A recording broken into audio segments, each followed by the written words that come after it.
Assalamualaikum warahmatullahi wabarakatuh. Waalaikumsalam warahmatullahi wabarakatuh. Jadi di sini saya dan kelompok saya ingin mempresentasikan hasil UAS dari kelompok kami. Yang beranggotakan, yang pertama saya sendiri Agnia Ma'rifatul Hasanah dengan NIM 4301002000039.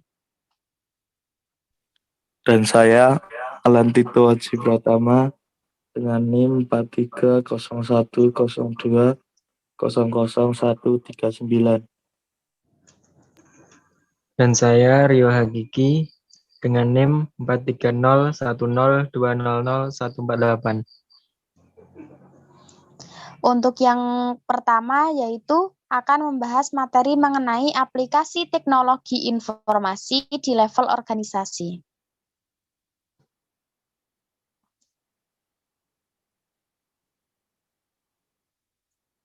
Untuk slide-nya mohon diganti. Nah, dalam manajemen organisasi itu ada 3 tingkatan. Tingkatan yang pertama yaitu tingkatan bawah atau sering disebut operasional, dan yang kedua adalah menengah yaitu sering disebut taktik, dan yang ketiga disebut strategik. Tolong slide selanjutnya. Penjelasan. Setiap level manajemen melakukan aktivitas yang berbeda, maka sistem informasi yang digunakan pun berbeda pula. Jenis informasi yang dibutuhkan berbagai level dalam organisasi berhubungan langsung dengan tingkat pengambilan keputusan manajemen dan struktur keputusannya. Jenis-jenis sistem informasi dalam level organisasi yaitu ada 3 yang sudah tadi saya sebutkan. Yang pertama yaitu bawah atau operasional, yaitu mendukung manajer operasi melakukan kegiatannya, contohnya TPS atau Transaction Processing System. Yang kedua yaitu PCS atau Process Control System. Dan yang kedua yaitu tengah atau taktik, yaitu pengendalian dan pengambilan keputusan semi terstruktur. Contohnya seperti sistem pakar atau expert system, sistem pendukung keputusan atau discussion support system. Nah, itu yang akan kita bahas nanti. Untuk yang ketiga yaitu level atas atau strategik, yaitu perencanaan strategi dan pemecahan masalah. Contohnya sistem informasi eksekutif atau executive support system. Dan untuk penghubung ketiga tingkatan tersebut yaitu ada sistem otomatisasi kantor atau organisasi, office automation system. Slide selanjutnya. Nah, sekarang kita akan membahas mengenai sistem pakar atau expert system. Ada 2 konsep dalam sistem pakar. Yang pertama, sistem informasi berbasis pengetahuan yang menggunakan pengetahuan pakar mengenai bidang aplikasi khusus dan kompleks di mana sistem tersebut bertindak sebagai konsultan bagi pemakai akhir. Dan konsep yang kedua yaitu sistem pakar ini berisi pengetahuan dari 1 atau lebih pakar yang menyediakan jawaban atas pertanyaan mengenai suatu bidang masalah yang sangat khusus. Manfaat sistem pakar yaitu yang pertama selalu tersedia di organisasi di mana pakar belum tentu selalu berada di tempat, dapat menyimpan dan mengingat pengetahuan yang sangat tidak terbatas dan tidak kenal lelah, lebih cepat dan konsisten. Slide selanjutnya. Cara kerja sistem pakar yaitu pengetahuan dalam sistem pakar diwakili aturan-aturan yang berhubungan membentuk diagram pohon. Aturan-aturan tersebut oleh inference engine atau mesin inferensi diproses dengan 2 cara. Yang pertama yaitu cara forward reasoning atau forward chaining, dan yang kedua cara backward reasoning atau backward chaining. Untuk komponen sistem pakar itu sendiri ada 3, yaitu yang pertama user interface atau antarmuka pengguna, inference engine atau mesin inferensi, yang ketiga itu knowledge base atau pengetahuan dasar. Kelebihan sistem pakar itu sendiri yaitu pengambilan keputusan yang lebih baik. Jawaban yang diberikan sistem pakar konsisten dan logis. Dan yang kedua, memberikan solusi yang tepat, serta pelayanan konsumen lebih baik, juga menyimpan pengetahuan di dalam organisasi. Slide selanjutnya. Kekurangan sistem pakar ada 4 yang ada di slide ini, yaitu yang pertama, hanya dapat menangani pengetahuan yang konsisten, tidak berubah-ubah, tidak dapat menangani hal yang bersifat judgement dan subjektif. Ketiga, format basis pengetahuan terbatas, hanya dalam berbentuk statement atau if-then. Sistem pakar sulit dan mahal untuk dikembangkan dan dirawat dengan baik. Slide selanjutnya. Aplikasi sistem pakar ada 2. Yang pertama, seleksi atau klasifikasi, sistem yang membantu pemakai memilih produk atau proses, biasanya dari berbagai jenis alternatif, seperti seleksi materi, klasifikasi informasi, identifikasi rekening yang menunggak, dan identifikasi sesuatu yang dicurigai. Yang kedua itu pengawasan atau pengendalian proses. Sistem yang mengawasi dan mengendalikan prosedur atau proses, yaitu pengendalian mesin, pengawasan produksi, pengendalian persediaan, dan pengujian kimia.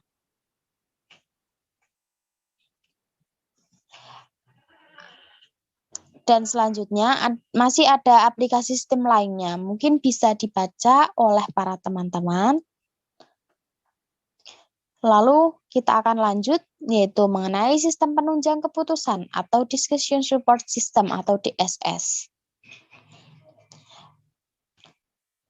Slide selanjutnya.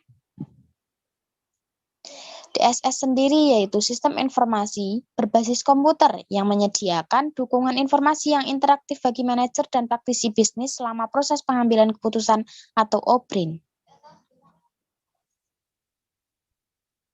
Slide selanjutnya.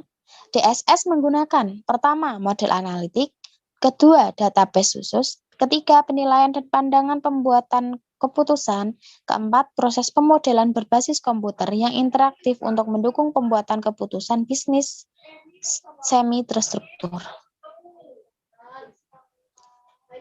Fungsi DSS yaitu sistem informasi untuk membantu manajer level menengah untuk proses pengambilan keputusan setengah terstruktur supaya lebih efektif dengan menggunakan model-model analitis dan data yang tersedia. Nah, yang terakhir yaitu kita akan membahas mengenai sistem otomatisasi kantor. Itu secara umumnya ya, mungkin kalau dalam pandangan mahasiswa itu sistem otomatisasi organisasi. Untuk sistem otomatisasi kantor sendiri didefinisikan sebagai sistem informasi berbasis telekomunikasi yang mengumpulkan, memproses, menyimpan, dan mendistribusikan pesan, dokumen, dan komunikasi elektronik lainnya antar individu, kelompok kerja, dan organisasi. Pemahaman yang perlu kita tahu dari sistem otomatisasi kantor yaitu sistem otomatisasi kantor terdiri atas semua sistem elektronik formal dan informal, terutama yang berkaitan dengan komunikasi informasi kepada dan dari orang yang berada di dalam maupun di luar perusahaan. Orang yang berada di dalam suatu kantor dapat menggunakan otomatisasi kantor untuk berkomunikasi dengan orang yang berada di kantor lain dalam suatu perusahaan atau dengan orang lain dalam kantor di perusahaan lain. Pengguna otomatisasi kantor itu yaitu para manajer, orang yang bertanggung jawab mengelola sumber daya perusahaan, terutama SDM. Profesional menyumbangkan keahlian khusus yang membedakan mereka dengan sekretaris dan pegawai administrasi. Sekretaris ditugaskan oleh profesional untuk melaksanakan berbagai tugas seperti menangani korespondensi, menjawab telepon, dan mengatur jadwal pertemuan. Jika dalam organisasi itu ada ketua, humas, dan juga ada sekretaris seperti itu. Kalau ini dalam pandangan umum ya, yang saya jelaskan. Baik, untuk manfaat otomatisasi kantor itu sendiri, yaitu pendapatan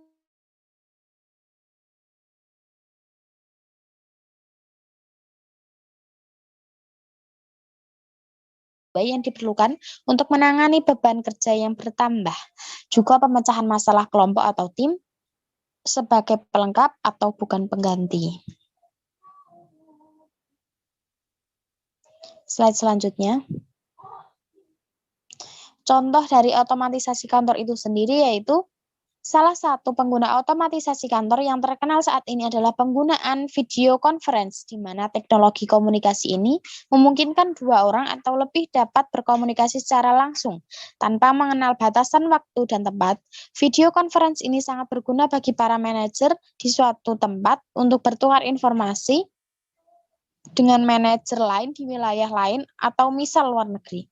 Untuk memahami fenomena yang terjadi, teknologi ini tentu saja dapat menghemat biaya, waktu, dan tenaga yang sangat besar dibandingkan para manajer tersebut harus bertemu tatap muka di suatu tempat. Nah, jadi kesimpulannya, yang tadi kita bahas itu hubungan antara komputer kita atau alat yang kita gunakan atau aplikasi yang kita gunakan, lalu kita yang mengoperasikan, lalu dengan orang lain maupun dengan orang-orang lain yang menggunakan aplikasi serupa dengan kita, seperti itu. Terima kasih. Mungkin bisa dilanjutkan oleh Mas Alan Tito. Assalamualaikum warahmatullahi wabarakatuh. Saya di sini akan melanjutkan apa yang sudah saya buat di sini, yaitu perkembangan sistem informasi.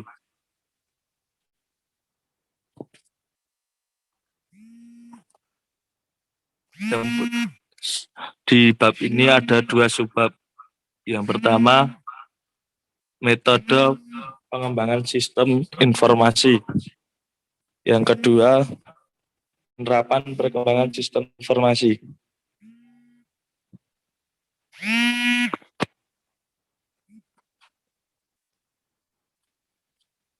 Yang pertama, metode perkembangan sistem informasi memiliki beberapa metode.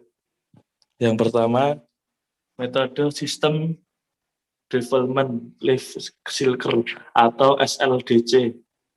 Metode ini adalah metode pengembangan sistem informasi yang pertama kali digunakan, makanya disebut dengan metode tradisional. Metode ini produktif adalah tahapan-tahapan kerja yang dilakukan oleh analis sistem dan progres dalam membangun sistem informasi. Yang kedua, model waterfall. Sering juga disebut model Squeaky linear. Metode pengembangan sistem yang paling tua dan yang paling sederhana. Cocok untuk mengembangkan perangkat lunak dengan spesifikasi yang tidak berubah-ubah. Model ini menyediakan pendekatan alur hidup seperangkat lunak secara sekuensial atau teratur, dimulai dari analisis desain, pengadaan, pengujian, dan tahap pendukung.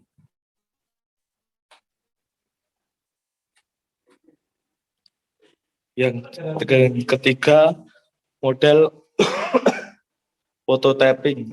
Prototyping adalah proses iteratif dalam mengembangkan sistem di mana equipment dibuat ke dalam sistem yang kerja atau working system yang secara terus-menerus diperbaiki melalui kinerja antara user atau analis. Prototipe juga bisa dibangun melalui beberapa toil pengembangan untuk menyederhanakan proses. Model yang keempat yaitu RAD atau Rapid Application Development. RAD adalah penggabungan beberapa atau teknik terstruktur. RAD menggunakan metode prototyping dan teknik terstruktur lainnya untuk menentukan kebutuhan user atau perencanaan sistem informasi. Selain itu, RAD juga menerapkan siklus perkembangan dalam waktu yang singkat, 60-90 hari, dan pendekatan konstruksi berbasis komponen.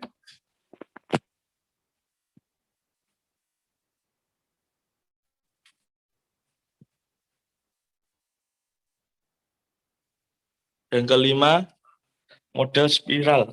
Pada awalnya diusul oleh Bohm adalah model proses perangkat lunak evolution yang merangkai sifat intelektual dalam dari prototipe dengan cara kontrol dan aspek sistematis. Model model semester linear, model interaktif ditandai dengan tingkah laku yang kemungkinan pengembangan versi perangkat lunak yang lebih lengkap secara bertahap. Yang keenam, object-oriented teknologi. Object-oriented teknologi merupakan cara pengembangan perangkat lunak berdasarkan abstraksi objek-objek yang ada di dunia nyata. Dasar pembuatan adalah objek, yang merupakan kombinasi antara struktur dan perilaku dalam suatu hubungan.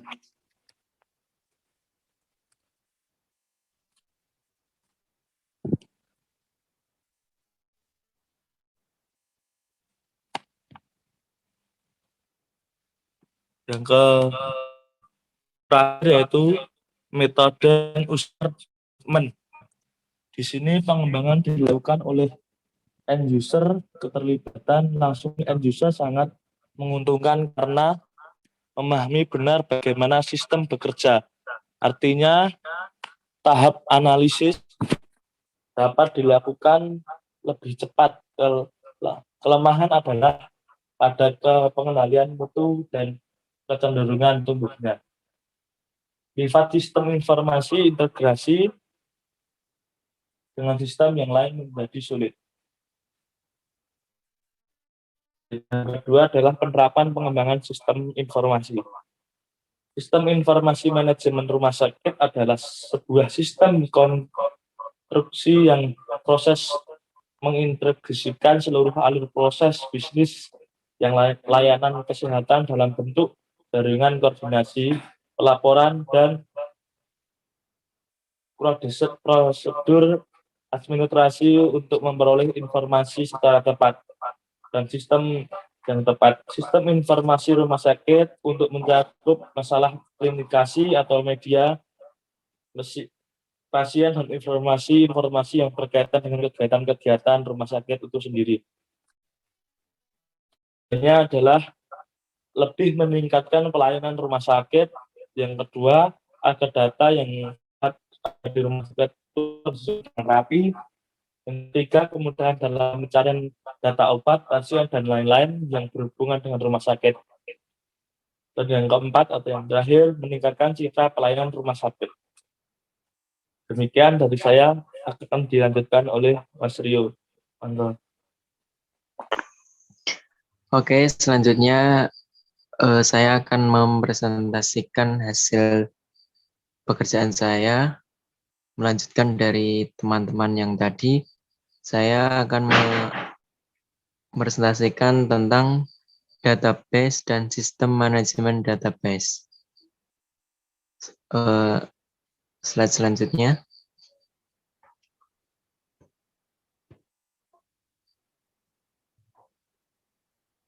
Apa yang akan kita pelajari di materi kali ini, yaitu yang pertama ada pengertian database, yang kedua ada karakteristik database, dan yang ketiga ada software database. Selanjutnya, pengertian database. Database bisa juga disebut sebagai basis data yang merupakan kumpulan informasi yang disimpan di dalam komputer secara sistematik, sehingga dapat diperiksa menggunakan program komputer untuk memperoleh informasi dari basis data tersebut. Sedangkan perangkat lunak yang digunakan untuk mengelolanya disebut sistem manajemen basis data dan akan dipelajari dalam ilmu informasi. Jadi, secara konsep, basis data adalah kumpulan dari data-data yang membentuk suatu berkas yang saling berhubungan dengan tata cara tertentu untuk membentuk data baru atau informasi. Selanjutnya,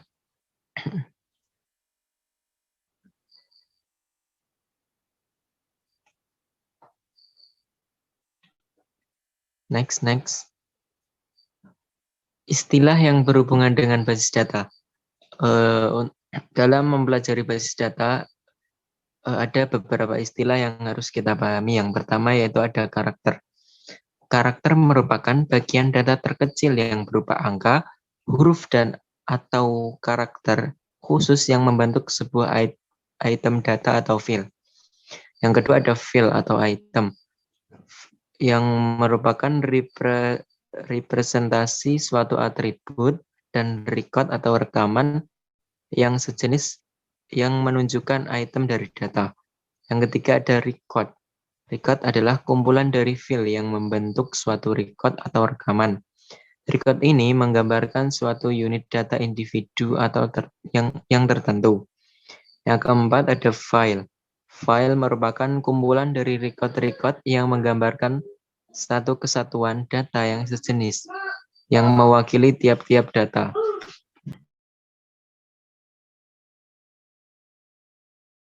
Database, yaitu kumpulan dari file atau tabel yang membentuk suatu database.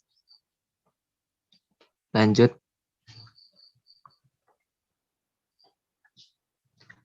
Karakteristik database.